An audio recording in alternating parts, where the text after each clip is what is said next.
Somebody said, who the hell is driving the car? But bro, I learned to drive while on Klonopins. I almost fell asleep like my first time behind the wheel. Literally, I was like trying to stay awake. I floored it one time when my brother finally let me drive, and I was trying to like drift, and then like because my friend was drunk while we were like young, we were like 16, and she got pulled over. He suspended my license till I was 19. Then I got my license when I was 23, and then I loved to drive, but when I was 17, I didn't know how to drive.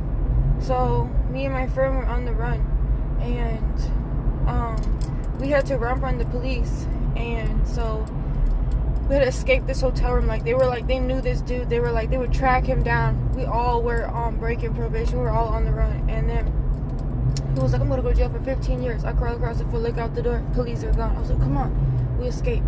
And then they're like, all right, now you have to go back and get the car. But I didn't know how to drive, and so I was like, I don't know how to drive. And he told me how to like start the car and how to like put it into drive and how to like drive it.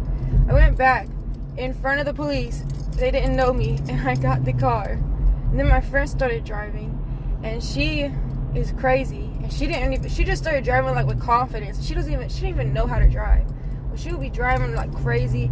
And then I was like, dang, she's a good driver though.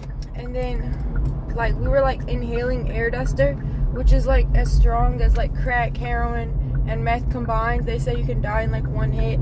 And we went through like 8 cans of like industrial strength air duster while they were taking turns driving. I didn't drive. They didn't let me drive. And she kept having to smack him in the face because he was like passed out. And then she took the wheel. We drove around for like 2 days, sleeping in the car and stuff. And then the next thing you know, I guess I was like probably passed out in the back seats. And the next thing you know, she made it like it felt like she turned, and then she got hit like really, really hard. And I was like, ah! Boom, boom, like just getting slammed. Like it was crazy. Like I was flying around, like my body was all loose like a noodle. I was like, boom. I was screaming, like it was intense. The whole front of the car was crushed. His arm was cut all up the side of it. The airbag hit her face. Her ribs were crushed. She had to get her spleen removed.